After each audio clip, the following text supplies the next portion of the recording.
views and opinions expressed in this program are those of the participants and do not necessarily reflect the views of BronxNet or the program underwriters.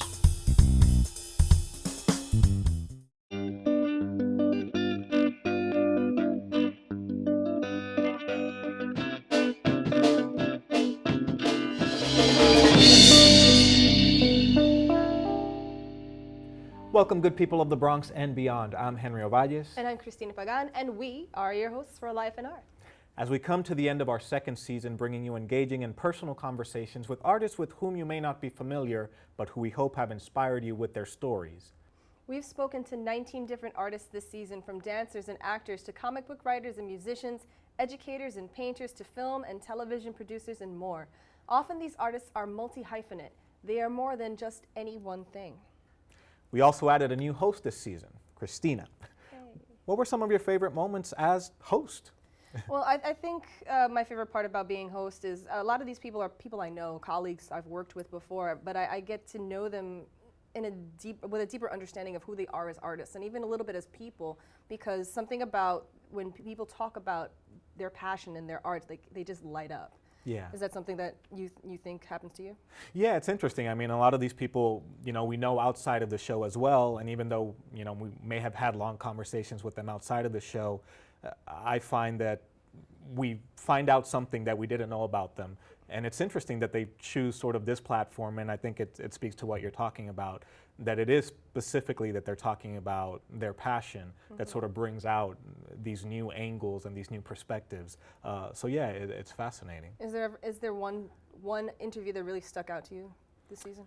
No, not really, not one that I could sort of pinpoint, but just, a lot of moments about just, even within the origin, things that I didn't know about, people's, family or how they grew up or how they fell in love with their art form, or, different art forms that people had tried out that I didn't even know about, that led them to, starting their path in art, that just, has really, sort of grabbed me. Yeah, I agree. I think for me, it's also been just learning about everyone's approach, because everyone's approach to art is different depending on their art form or depending on what it is that they like to do or how they want to reach people. Because I found that also one of the themes is that art isn't just about the person, not about the artist. It's about reaching other people and connecting with everyone else. And I think that we have, through this show, tried to reach out to other people who would be artists or don't know what it is that they want to do. And I think we've made a good connection. Yeah. A life in art is different for everyone. This season, a recurring theme among our guests was the hard work and dedication to learning and growing in one's craft that it takes to live a fulfilling life in art. We gotta take in the good and the seemingly bad in our lives, because the experiences in our lives make us who we are, and that makes the art. I recently saw a video by a phenomenal woman and dancer, choreographer, Jessica Castro, online, and she says, when you're an artist, people don't come to see pretty. They don't come to see, I'm made up and I'm so perfect. They want to see that raw and grit. And as a dancer, we have no right to hold that from our audience and hold that from ourselves, because it's raw and it's real. And I think that that's really what art is. Art is real. Art is life. And the beauty about it is that we all have different lives. So we all have art. Especially now, is start creating your own work. I mean, it's so interesting how different industries, if you're starting a band, the expectation is you're going to write your own music. Nobody starts a rock band and then auditions for songwriters. That sounds absurd, but that is what we do as actors. It is, yeah. And now with the access to technology and the amount of stuff people put on the internet, I mean, it's like you almost have to do that. And it teaches you so much about, it's recursive. If you learn how to film something and write something, then you're also eventually it's going to enrich your acting experience, because you're going to see how that whole process gets done. I think, over the years, it just comes to being as real as possible, doing as much work as you can, and then letting all that work go, so that you could just, be in the moment. As cliche as that sounds for those of us that, have been involved in acting for a while, like, oh, everybody says that. But it's, I don't think it can be true, or I think as an actor, that's what you have to do, just really study your character as much as you can, get into that life, find out any background information that you can, even stuff that's outside of the script, and then forget about it. So that then you could just listen to your acting partner, whoever's on stage with you, and live. I don't think I've ever been concerned about being a starving artist. I think that you really have to push yourself, especially if you have nobody else to do it. You have to push yourself to take the next step in your career. And to a lot of people, taking the next step in your career means never taking a step back. Like you either stay at that plateau just long enough to inch ahead, and it's really, really small increments at a time, until finally you're always finding content that you like to work on. And that's the dream, really. Right. Is constantly having material that keeps you it keeps you supported, but at the same time that you really enjoy. And while there's nothing wrong with continuing to supplement your career in the service industry or whatever industry, it's not how you want to be spending your time. I think the easiest way for me to answer that then would be to say, you have to respect the way that you want to spend your time. And I feel like at this point, the only way I can do that is if I keep putting time into my career, into my creativity, or my reputation as a camera person or what have you. Being a working artist is more than just creating in one's art form. Most artists are also independent entrepreneurs or freelance artists who learned quickly that knowing how to conduct business is essential to personal success. Artists tend to ignore the business end of things, because we're artists. We want to create. Business is just as important. You need to set standards in terms of timing. You got to do things on schedule. You've got to make sure the quality is up. You definitely got to handle your finances, and look at how am I going to earn an income from this? What can I do as sort of a test or freebie or whatever, and what do I have to do to make sure I can pay the rent? And so, and if you're trying to make a living at this, you don't want people to think that you'll only do your own stuff well, because they're not going to pay you to do theirs. Right. And if you want to be able to build a career, you do 100% no matter what the job. That builds your rep. And it eventually affects how much money you get paid, because the better you are, the more money you get. There's so many things that I did not know until I started really digging in. Especially I started working with the Ploneros in their office. I worked the whole year as an assistant, as an administrative assistant. And I learned, wow, the promotion, how you have to promote, you make the flyers, getting together with the graphic designers. Okay, this is what we like, this is what we don't like.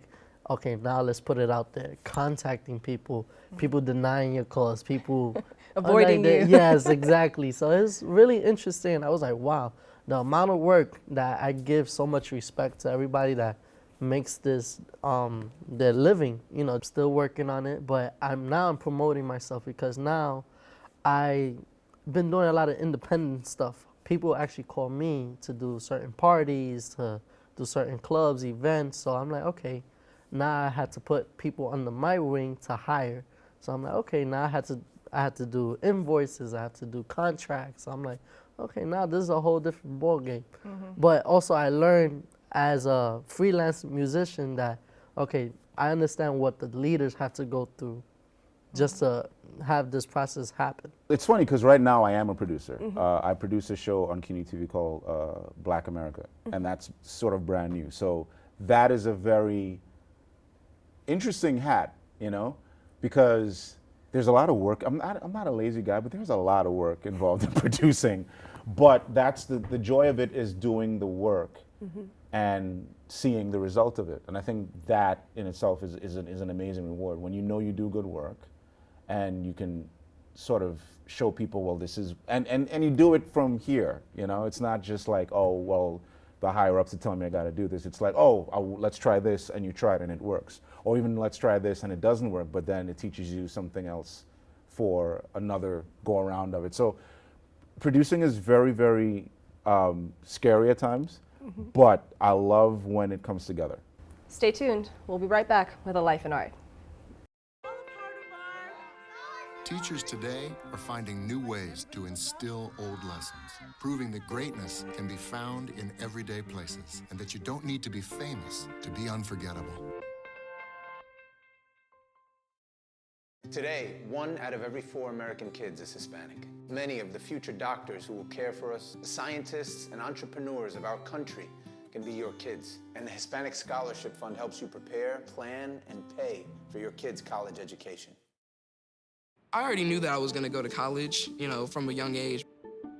I definitely want to major in political science, become the mayor or something, make the situation better for other people. My name is Justin, and I am your dividend. People think I'm trash, but they're wrong. Today I'm just an aluminum can, but one day I could be a stadium.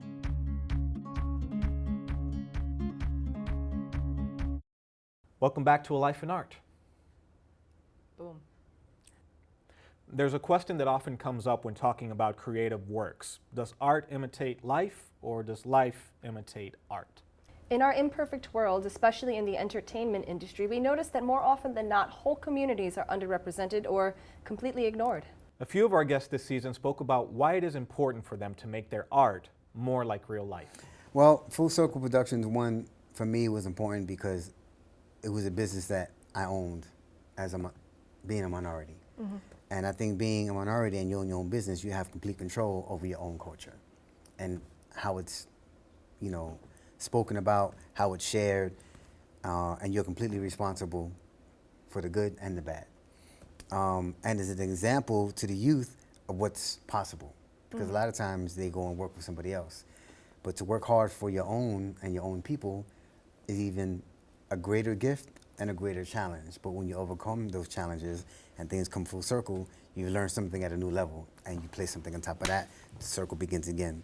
So by the time you're done, it's like a strong oak tree. It has many rings to it, and all those rings have experiences that you can speak to and have an example to be to the next generation that comes after you. And you have things to show for it. Film, theater productions, TV appearances, interviews, articles. And long after I'm gone, along with Full Circle, my wife, whoever has affected the generations, all the work that we have done is left for the next generation to see forever. And media is very, very important. A lot of times we get into our oral tradition, which is incredible, but we need to start learning how to document all of those things and put it forth, especially as minorities. If not, we'll get washed away in the sands of time and nobody will know we ever existed. Seriously, in the future, I really would like to open my own little music school. So, and especially in the Bronx. That's my main goal. Why particularly in the Bronx? Well, since I'm a Bronx native, that's one. But also what I see, I had to travel all the way to Manhattan to learn these things. And I didn't have these opportunities in the Bronx. Of course, I had La Casita, but not an actual former music school in the Bronx that they specialize in Latin music or in jazz or whatever you want. But that's why I'm like, wow, they don't have that in the Bronx. They have all of that in Manhattan, some in Brooklyn, and some in Queens, but nothing in the Bronx. So now, and I see how the Bronx is expanding at this moment. You see all these new buildings. It's like, wow, I remember this part was abandoned. Now they put a big complex on it. I'm like, wow. I was like, if the Bronx is growing, why can't our music grow in the Bronx? What is it? I mean, I think my life experience and everything that happened was really leading me up to that point. Absolutely, for sure. I think while there's no other company our size currently doing this fully yet, I do think there's 3 or 4 that are starting, that are venturing into that. And I am always, of course, nagging every theater company I know to open their doors, to be more inclusive, to do more stuff. And it's coming. I mean, diversity now is a big thing, and inclusion's a big thing, and seeing a lot of disabled artists for a lot of roles is happening more. I know, because I know them all, and they all call me, and they go, I have an audition for this, and I go, oh, yeah, get them. So I think it's happening. We're moving in the right direction. But I mean, when the day comes when we don't have to have this conversation, when you can walk into an audition, any audition anywhere in the United States and audition for any role you want, and nobody gives a heck what your background is, and we don't have to have this conversation, then we're good. Then we're where it should be. When somebody can wheel in a wheelchair and audition for the lead in anything. I don't care if it's a musical or not, I don't care. Yeah. Are they the best person for the role? And if they are, give it to them. If they're not, say no, you suck, get out of here. You know, when we don't have to have the conversation, then where we need to shoot. And I would encourage people that I know to do this, to if they want to pursue a career in drama therapy, please do it, because we need more diversity in the field. And because I believe in it. I've believed in it for years before I even knew that the field existed, so. Many of our guest artists are also educators, teaching and mentoring the next generation. You know, when I do teach workshops or speak, you know, at seminars or for a graduating class, a purchase or whatever, I use the dance as a metaphor. You know, that you have all this time of study, and that even when you're good, you still have to test yourself out in the field, and that there's all this growth that happens after you've graduated, you know, so to speak. And so dance is really, I feel like it's a throne. And then from there, I can visit different chambers in the palace or whatever to continue the pun, you know. The other thing that I usually tell young people is that it's just, you have to work. You really have to be committed to putting in the extra time. It'll all come back, but you have to put this work. There's no shortcuts. And so that's usually what I tell a lot of the young people, whether I'm speaking at a university or speaking to middle schoolers. I'm like, you have to work. Just because YouTube gives you a little tutorial, you know, on how to fix a leaky pipe doesn't make you a plumber. So it's just being able to believe in blood, sweat, and tears, and to know that something is yours. No one's going to take it from you, but you have to show up. You have to kind of take that initiative and believe and work hard. You need to think outside the box, because there are at least 100,000 people, more than that, trying to do the exact same thing that you're doing, and you have to broaden your horizons in order to be successful at it and in order to be motivated at it, because everyone cannot dance for Chris Brown, but everyone can have a successful career dancing, you know, as long as they want to. Life and art. Yeah. Oh my gosh, yes. My life has been so much richer and filled with everything than it would have been had I been, I don't know, an attorney or an accountant or whatever. And I always think too about young artists a lot of times who ask me for advice. And I always say, if you really are an artist, if it is something where you're going to die if you can't do this, then don't let anybody make you stop. Don't let anybody talk you out of it. And if you have somebody in your life who makes you feel guilty for being an artist, they need to not be in your life. Because if you're an artist, you're an artist. And that's what you have to do first. And you can only be with the people that love you as an artist, because that's who you are. A life advice is just to never give up. Never give up, and never allow others to make you feel like you're not worth it, because truly God's timing for your life is just specific to you. So you don't want to miss that by trying to compare yourself to someone else and what may happen to someone else. Like, it's good to always support and to be happy for other people, but still push yourself and still continue to go out and still go. And if you hear no, okay, move on to the next person, because I can tell you how many times I hear no. And they'll probably still say no. And then you know what you do? You just create your own stuff and just still do it anyway. You just never give up, and you just never know what might happen. You know, there's probably very little other than my baby girl, who's, you know, not a baby anymore, she's 10. There's very little that I'm more proud of than the people that I've been able to work with and what they've been able to accomplish. I mean, just sitting here is an incredible, you know, it's just an incredible thing for me. And watching the show and seeing everybody come through and seeing people that, you know and I love, and knowing that what I really wanted it to be was just a place that people can get in touch with who they are as artists, you know, who get to feel like no matter what happens, I've done good work. No matter what happens from this point on, you know, that there's no question that I've done good work. Giving them that, I think, is really important. You know, I'm an artist. I need to express myself somehow, whether, you know, helping people do what they need to do or giving people opportunities is expressing myself.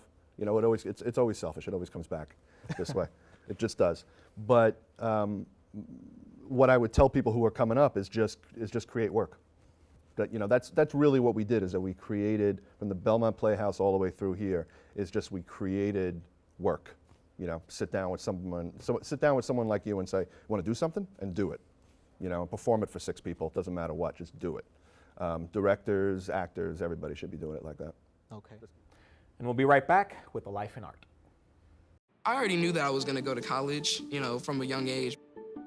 I definitely want to major in political science, become the mayor or something, make the situation better for other people. My name is Justin, and I am your dividend. People think I'm trash, but they're wrong. Today I'm just an aluminum can, but one day I could be a stadium.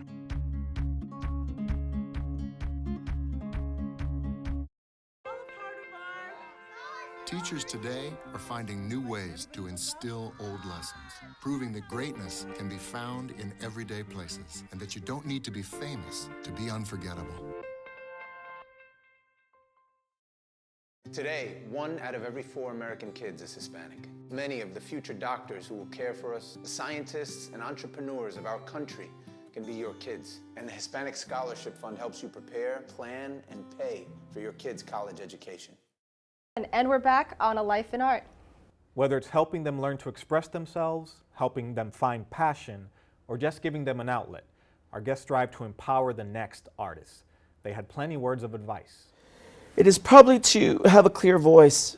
I think everybody wants to be a filmmaker or an actor or whatever it is they want to be. Just make sure that you have a clear voice and understanding of what you want to say. Because there's a lot of people out there who want to say something and want to use film as a way to do it, or whether it's being an actor or a writer. But what really matters is what you have to say. And it doesn't have to be this prolific thing that's like, oh my God, this amazing thing. But as long as you have a clear voice. And that all comes from just making your work personal. So as a director and a writer, I would say just keep it personal and have a clear voice. I would always say pursue what you love. I think no matter what, even if you feel like it's a struggle, I think there's always some time to put into what you love, and just keep doing it, because you never know what's gonna happen. And if that's your passion, I think that's what's important, is to follow your passion, not to go by what everyone else is saying. You know, like, oh, don't do that, you're not gonna find much work in that, you're not gonna really be able to be financially stable doing that.